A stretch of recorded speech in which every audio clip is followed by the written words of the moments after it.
Morning student, I am Vishwanath from CCS Academy. Now previous class we discussion about what is the meaning of commerce and why student choose commerce, what is the scope of commerce, और हम लोगों ने previous class में accounting की meaning की discussion किया था.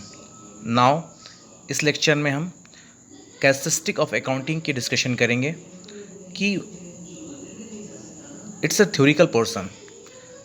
Accounts में थ्योरी का बड़ा ही वैल्यू होता है. Without clear of theory we are not a tackle of numerical portion. So first we discuss theory portion. First point, account is an art as well as science. इसका क्या मतलब होता है? अकाउंट को एक हम सिस्टमेटिक वे में record करते हैं इसमें बहुत अच्छे से, इसलिए इसको आर्ट्स कहते हैं. लेकिन अकाउंट जो पर्टिकुलर वो किसी न किसी प्रिंसिपल, एजम्पशन और अकाउंटिंग स्टैंडर्ड के ऊपर बेस होता है. जब भी कोई पार्ट हमारा किसी स्टैंडर्ड या प्रिंसिपल बेस से होता है तो उसे हम साइंस कहते हैं. इसीलिए हम अकाउंट्स को art as well as science कहते हैं. Now first point is now clear. अब सेकेंड पॉइंट्स की बात करते हैं. Recording of a financial transaction only. Accounts में बहुत सारे ट्रांजेक्शन होते हैं जो कि वेरियस फॉर्म के होते हैं, लेकिन अकाउंट में हम उसी फाइनेंशियल ट्रांजेक्शन को रिकॉर्ड करते हैं जिससे हम कैश में इंडिकेट कर पाएँ. फॉर एग्जांपल, जैसे हम किसी को कुछ पेमेंट करते हैं या किसी को कुछ रेंट पेमेंट करते हैं, तो जो हम रेंट पेमेंट करते हैं वो हम कैश में ही देते हैं. तो हम जिस भी टॉपिक को हम कैश में मेज़र कर पाएँ, हम उन्हीं को हम रिकॉर्ड करते हैं. और अदरवाइज़ जो नॉन कैश आइटम्स होते हैं, जैसे दो मैनेजर के बीच में आपस में झगड़ा हो गया या स्ट्राइक हो गई फैक्ट्री में, तो इसे हम पैसे मनी फॉर्म में कन्वर्ट नहीं कर सकते. इसीलिए अकाउंट्स में जो भी रिकॉर्ड होता है वो सिर्फ फाइनेंशियल ट्रांजेक्शन को ही हम रिकॉर्ड करते हैं. तो I think second point also clear. अब हम बात करते हैं थर्ड पॉइंट की, recording in terms of money. Accounts में जितने भी ट्रांजेक्शन होते हैं जिसको हम पैसे में कन्वर्ट कर पाएँ, जैसे कि हम लोग बोलते हैं कि हमें रेंट देना है 5000 पर मंथ, तो इसे तो हम मेज़र कर सकते हैं. लेकिन अगर हम लोग बोल दें कि 2000 किलोमीटर, अब यहाँ पे अगर हम कुछ पैसे में ना इंडिकेट करें कि कितना किलोमीटर पैसे में, तो ऐसी ट्रांजेक्शन जो कि पैसे में ना हम उसको मेज़र कर पाएँ तो उनको हम रिकॉर्ड नहीं करते. अकाउंट्स में उसी ट्रांजेक्शन को रिकॉर्ड करते हैं जिसको हम पैसे में या मनी फॉर्म में मेज़र कर पाएँ. Fourth point is classifying. Classifying क्या होता है? जैसे कि हमने अकाउंट्स में जितने भी ट्रांजेक्शन होते हैं उनको हम एक ही जगह एज ए जर्नल में रिकॉर्ड करते हैं, उसे क्लस्टर कह सकते हैं या क्या. तो उस जैसे एक जगह हम रिकॉर्ड करते हैं. मान लीजिए कि हमने किसी को सैलरी पेमेंट किया या रेंट पेमेंट किया, तो यहाँ पे जैसे डिफरेंट पेमेंट हो रहे हैं कि रेंट पेमेंट हो रहा है, सैलरी पेमेंट हो रहा है, लेकिन पेमेंट क्या हो रहा है? कैश पेमेंट हो रहा है सैलरी के फॉर्म में, रेंट पेमेंट हो रहा है कैश के फॉर्म में.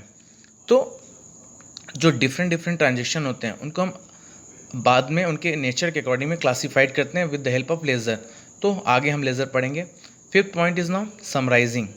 समराइजिंग क्या होता है? जब हम लेज़र क्रिएट करने के बाद हम विद द जो लेज़र्स के बैलेंसेस होते हैं उन बैलेंसेस की हेल्प से हम ट्रायल बैलेंस बनाते हैं. It's a part of summarisation. Trial balance से हमें पता चल जाता है कि सबकी क्या क्या बैलेंसेस हैं. तो with the help of trial balance हम लोग फिर फाइनेंशियल स्टेटमेंट प्रिपेयर करते हैं, उसमें हम ट्रेडिंग पीएल अकाउंट बनाते हैं और बैलेंस शीट का प्रिपरेशन करते हैं. It's a part of summarisation. Six point now, interpretation of the result. जो भी हम ट्रायल बैलेंस और फिर स्टेटमेंट ऑफ पीएल और बैलेंस शीट बनाते हैं, उसके बाद हम उसको एनालिसिस करते हैं, उसके रिजल्ट को देखते हैं कि हमारी फर्म की क्या कंडीशन है. हमारा जो बैलेंस शीट है, balance sheet is a mirror of business. तो उससे देख के हमें पता चल जाता है कि फर्म की पोजीशन क्या है, कितने एसेट्स हैं, कितने लायबिलिटीज़ हैं, कितनी हमारी डेटर्स हैं, कितने हमारे क्रेडिटर्स हैं, हमारे ऊपर कितने लोन्स हैं. तो ये सब हम कैसे देखते हैं?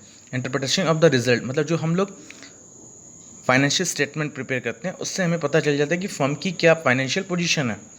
लास्ट पॉइंट इज़ कम्युनिकेशन या कम्युनिकेट करना.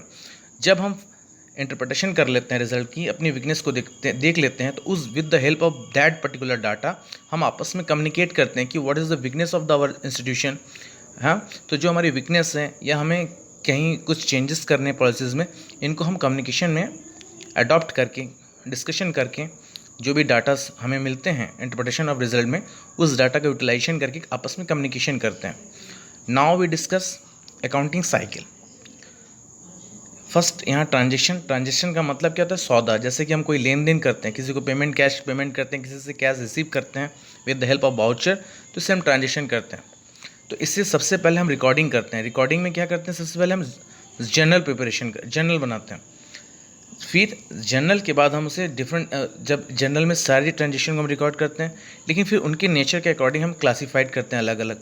जैसे कि सेल्स बुक, सेल्स की एंट्री होती है, परचेस की एंट्री होती है, कैश की एंट्री होती है, एक्सपेंसेस की एंट्री होती है, उनको अलग अलग हम क्लासीफाइड करते हैं with the help of laser की हेल्प से हम फिर ट्रायल बैलेंस बनाते हैं। जो भी लेज़र की जो भी बैलेंसेस होते हैं, उनके हेल्प से हम ट्रायल बैलेंस बनाते हैं। फिर हम ट्रायल बैलेंस के हेल्प से हम स्टेटमेंट ऑफ पीएल बनाते हैं, फिर उसमें हम ट्रेडिंग पीएल बनाते हैं, फिर उसके बाद हम बैलेंस शीट बनाते हैं। ठीक है, बैलेंस शीट हमारा एक तरीके से आईना होता है, उसी से हम लोग देख लेते हैं कि हमें क्या करना होता है। तो I think everything is clear now. General, laser, trial balance. Okay, thank you.